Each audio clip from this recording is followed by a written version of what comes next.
Hello everyone, welcome back to my channel the balance warrior. तो आज हम इस वीडियो में डिस्कस करेंगे डेडलिफ्ट के बारे में। डेडलिफ्ट एक कॉम्पाउंड मूवमेंट है जो कि आपकी ओवरऑल बॉडी को ट्रेन करता है। इसमें जो प्राइमरी मसल्स हैं आपकी calf, hamstring, glutes, erector spine use होती हैं। तो बेसिकली लोगों का मिसकंसेप्शन ये है कि डेडलिफ्ट करेंगे तो उन्हें क्रोनिक बैक पेन हो जाएगा या उनका पोस्चर खराब हो जाएगा। नहीं, देखो, इंजरी जो है फिजिकल एक्सरसाइज का एक पार्ट है। अगर आप अपनी बॉडी को ट्रेन करोगे तो ऑब्वियस सी बात है आप इंजर्ड भी होगे, लेकिन इंजरी के कारण काफी सारे होते हैं। जैसे फॉर एग्जांपल आपका lack of sleep, lack of recovery, या आपका पुअर न्यूट्रिशन, या ओवर ट्रेनिंग, या काफी हद तक आपका पोस्चर खराब है अगर एक्सरसाइज के अंदर, या टेक्निक खराब है, तो उसके वजह से भी इंजरी होती है। तो किसी एक पर्टिकुलर रीजन को अपनी इंजरी का रीजन मानना गलत है। तो अगर आप डेडलिफ्ट सही तरीके से करोगे या करेक्ट टेक्निक या मेंटर की गाइडेंस में करोगे तो आपको कभी इंजरी नहीं होगी एंड आपको उसके बेस्ट रिजल्ट मिलेंगे। तो आज मैं इस वीडियो में आपको समझाने वाला हूं कि कैसे आप डेडलिफ्ट कर सकते हो और कैसे अपना आप स्ट्रेंथ को इंप्रूव कर सकते हो। मैं कुछ नए हैक्स लेकर आया हूं, कुछ शॉर्टकट्स नहीं है, ये मेरे खुद के एक्सपीरियंस है जो आपके साथ मैं शेयर कर रहा हूं। चलिए स्टार्ट करते हैं डेडलिफ्ट। डेडलिफ्ट करने से पहले आपको समझना होगा कि स्टांस कितना होना चाहिए। तो आपको अपने हिप के लाइन के अंदर पैर खोलने हैं। मेक श्योर कि आप जरा वाइड लेग स्टांस ना रखें। आपके पैर जो है आपकी हिप लाइन की सीध में रहना चाहिए। ये आपका स्टांस होगा। अब सेकंड थिंग इज, आपके जो टोज होंगे वो अंडर द बार होने चाहिए, कुछ इस तरह। आपके जो टोज हैं वो अंडर द बार होंगे एंड हल्का सा टोज को बाहर की तरफ ओपन करके रखना है। ये आपका स्टांस है। इसके बाद हम सीखेंगे ग्रिप। यूजुअली ग्रिप जो है डेडलिफ्ट के अंदर दो तरह की होती है। कई लोग सुपनेटेड ग्रिप यूज करते हैं, इस तरह सुपनेटेड ग्रिप होती है, एंड कई लोग यूज करते हैं ऑल्टरनेट ग्रिप। बट मेरी सजेशन है कि आप सुपनेटेड ग्रिप से स्टार्ट करें, क्योंकि ऑल्टरनेट ग्रिप जो है this is for the body builders या पावर लिफ्टर्स के लिए होती हैं, ताकि वो मैक्सिमम वेट उठा पाए, क्योंकि इसके साइड इफेक्ट्स भी हैं। अगर आप ऑल्टरनेट ग्रिप करते हैं तो देखिए, अगर मेरी ग्रिप ऑल्टरनेट है तो मेरा एक शोल्डर जो है एक्सटर्नल रोटेशन में हो रहा है और दूसरा शोल्डर जो है वो इंटरनल रोटेशन कर रहा है, तो इससे आपका अलाइनमेंट बिगड़ सकता है।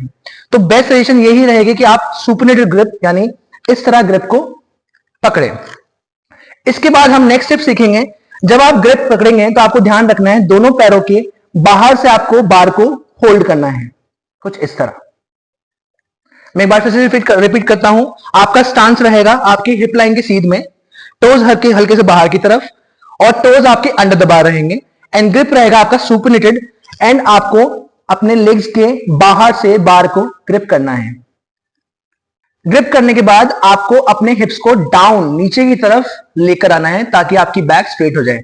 आपको ये ध्यान रखना है कि बैक को आर्च नहीं करना, आपको बैक को न्यूट्रल रखना है एंड कोर को एंगेज करके रखना है। कोर एंगेजमेंट मतलब कोर ब्रेसिंग होती है। इसमें ब्रीदिंग का सबसे इंपॉर्टेंट रोल होगा, वो मैं आपको अगले फेज में बताने वाला हूं। पहले हम सीखेंगे हम स्टार्ट कैसे करेंगे डेडलिफ्ट। तो ग्रिप करने के बाद आपको अपने हिप्स को डाउन करके रखना है। अब यहां पर मेरी बैक स्ट्रेट है एंड आपके जो गर्दन का एंगल रहेगा वो हल्का सा इस तरफ रहेगा। ना तो आपको ज्यादा नीचे की तरफ करना है, ना ज्यादा ऊपर की तरफ करना है।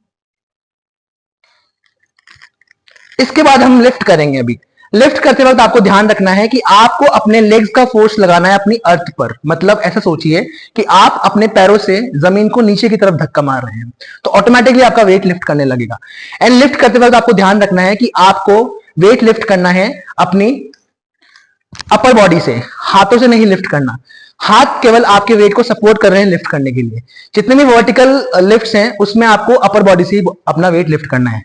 तो जब आप ग्रिप कर लेंगे, इनहेल, हिप्स डाउन।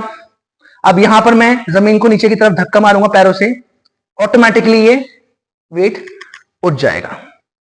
इनहेल,